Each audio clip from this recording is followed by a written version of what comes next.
अरे देना सब कुछ केंद्र ने, हम थोड़ी मना कर रहे हैं। ये प्रपोजल बना के डीपीआर बना के केंद्र के पास पुट अप करें। हम भी अपोजिशन के एमएलए केंद्र से बात करेंगे कि ये जम्मू कश्मीर के लोगों का इशू है, इसमें रूलिंग या अपोजिशन का कोई रोल नहीं है, इसमें किसी पार्टी पॉलिटिक्स की बात नहीं है, ये आम परिवार से जुड़ा। ये मुझे लगता है कि अब इन्होंने अपोजिशन जब सारी वॉकआउट कर चुकी थी और अपोजिशन की एब्सेंस में हाउस को जो आज साइनराइज किया है कि अब छुट्टी के बाद 7 तारीख को मिलेंगे, ये पूरी जो प्रोसीडिंग्स हाउस की जो है अंडर रूल नहीं चली है। अब जब 7 को बैठेंगे, इनसे जो ने पहले रोष व्यक्त किया था कि उनकी बात सुनी जाए, उनकी समस्या का समाधान किया जाए, तो हमारे प्रेशर के बाद ही कमेटी बनी है। जब वो कमेटी बनी है तो इनको भी सेटिस्फाई करो। ये सरकार जो है गुस्से वाली बात नहीं है, हम पब्लिक इश्यूज को लेके लोगों के बीच में जाते हैं, पब्लिक इश्यूज को लेके विधानसभा में आते हैं। हमें यहाँ पे खाली को ताड़ियां मारने के लिए थोड़ी लोगों ने भेजा है। पब्लिक इश्यू है, लोग एक एक बूंद पानी के लिए तरस रहे हैं, और वो लोग बेचारे जो सड़कों पे हैं अपने हकों की लड़ाई लड़ रहे हैं, आप उन पे लाठियां बरसा रहे हो। कारण कोई भी हो सकता है, डायरेक्शन कोई भी दे सकता है, अब सरकार भी आपकी जिम्मेवारी बनती है।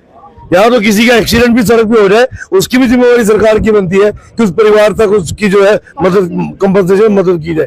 और यहाँ की जो डेली वेजर्स है वो भली भांति जानते हैं कि वो किसके स्पॉन्सर्ड है, वो अपनी मेहनत से काम कर रहे हैं, अपनी लड़ाई लड़ रहे हैं।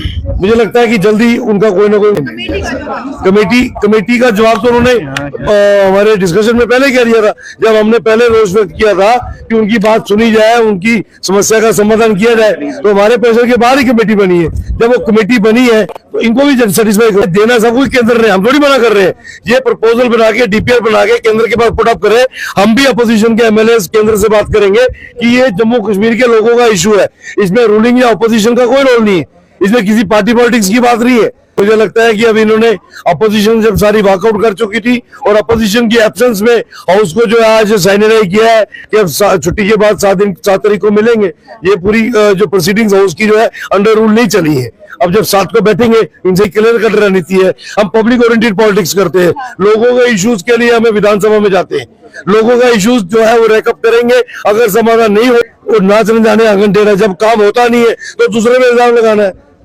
ये इल्जाम लगाने वाले पहले अपना ये वीडियो क्लिप आपने देखा तो यहाँ पर आपको डिप्टी सीएम सुरेंद्र जी ने बताया, यानी कि हमारे जम्मू एंड कश्मीर में जितने भी डेली वेजर्स भाई बहनें हैं, एसपीओ से, आया से, आंगनवाड़ी वर्कर से, आशा वर्कर्स है, या पीएचई डिपार्टमेंट के वर्कर से, जंगलात के, खेल के जितने भी डेली वेजर्स है हमारे जम्मू एंड कश्मीर में, तो उनके रिगार्डिंग उन्होंने बात की है। यानी कि अगर हम बात करेंगे अपने हिंदुस्तान में जितने भी यूटीज़ है वहाँ पर डेली वेजर्स को बहुत ही अच्छी खासी सैलरी मिल रही है, 20,000 25,000 बेसिक सैलरी उनको मिल रही है। तो जम्मू एंड कश्मीर भी एक यूटी है, तो यहाँ पर भी वही लागू होना चाहिए, वही सैलरी यहाँ पर, यहाँ के ये जो डेली वेजर्स है उनको मतलब उन पर लागू होना चाहिए, ताकि वो भी अपनी ज़िंदगी आराम से गुजार पाएंगे। तो यहाँ पर मिनिमम वेज एक्ट की अगर हम बात करेंगे, वो भी यहाँ पर लागू होना चाहिए। सैलरीज एसपीओज़ की या बाकी डेली वेजर्स की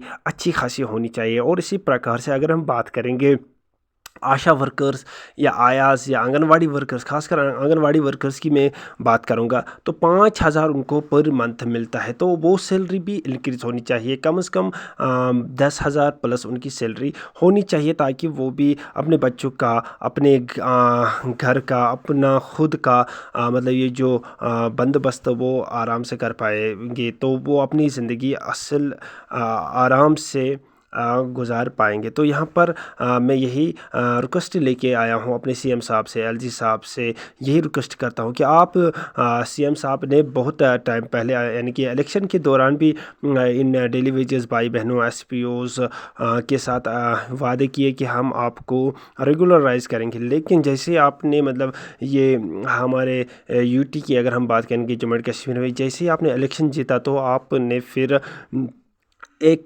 प्रपोज़ल जारी किया जिसमें बताया कि हमें 6 मंथ का टाइम दीजिए। वो 6 मंथ्स भी कंप्लीट हो चुके हैं, लेकिन फिर भी हमारे जम्मू एंड कश्मीर के लगभग 60,000 डेली वेजर्स भाई बहनें काम कर रहे हैं। उनके साथ कोई भी उनके साथ जो वादे किए गए थे वो मुकम्मल, वो कंप्लीट नहीं हो पाए हैं। तो यहाँ पर मैं रिक्वेस्ट करता हूँ अपने सीएम साहब से, एलजी साहब से, अपने ये जो हमारे प्रधानमंत्री नरेंद्र मोदी जी है, उनको मैं रिक्वेस्ट करता हूँ कि प्लीज़ हमारे जम्मू एंड कश्मीर के निज़ाम को बेहतर बनाने में अपना किरदार किरदार अपना, मतलब ये जो बहुत सारी इनकी पॉलिसीज़ होती है वो पॉलिसीज़ यहाँ पर लागू कर दीजिए। एक तो आपको मैं रिक्वेस्ट करता हूँ, आपसे मैं रिक्वेस्ट करता हूँ कि ये जो डेली वेजर्स है इनकी सैलरी इंक्रीज़ कर दो, basic salary minimum wage act लागू कर दो, जिस तरह से लद्दाख में ये लागू हो चुका है, दिल्ली में ऑलरेडी चल रहा है।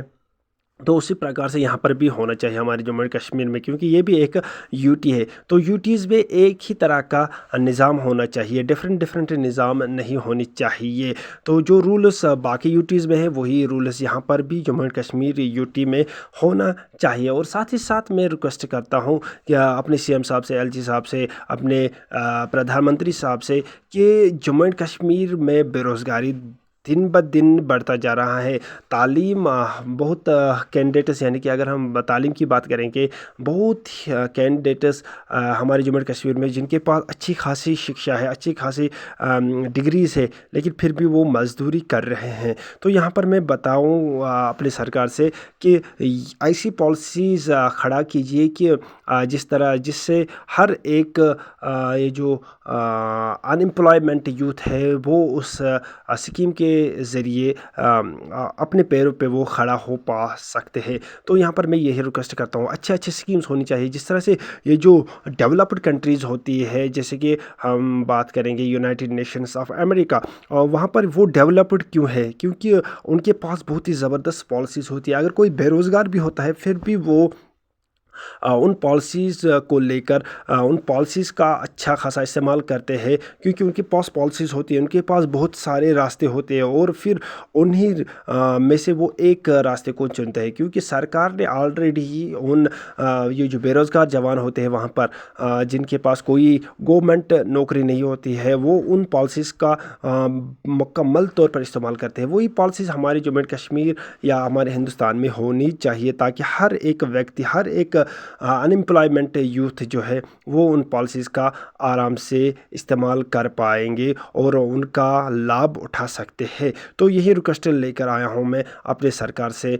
तो बाकी अगर वीडियो पसंद आया होगा लाइक शेयर ज़रूर कीजिएगा, साथ साथ टेलीग्राम चैनल को ज्वाइन कीजिएगा, फेसबुक पेज को भी फॉलो कीजिएगा, उसका लिंक इस वीडियो के डिस्क्रिप्शन में पड़ा है। तो ज़्यादा से ज़्यादा इस वीडियो को अपने दोस्तों तक शेयर कीजिएगा, ताकि हर एक व्यक्ति इस वीडियो के माध्यम से इसका लाभ उठा पाएंगे। और यहाँ पर ये वीडियो ज़्यादा से ज़्यादा शेयर होना चाहिए ताकि ये हायर अथॉरिटीज़ तक पहुँचे। बाकी थैंक यू वेरी मच।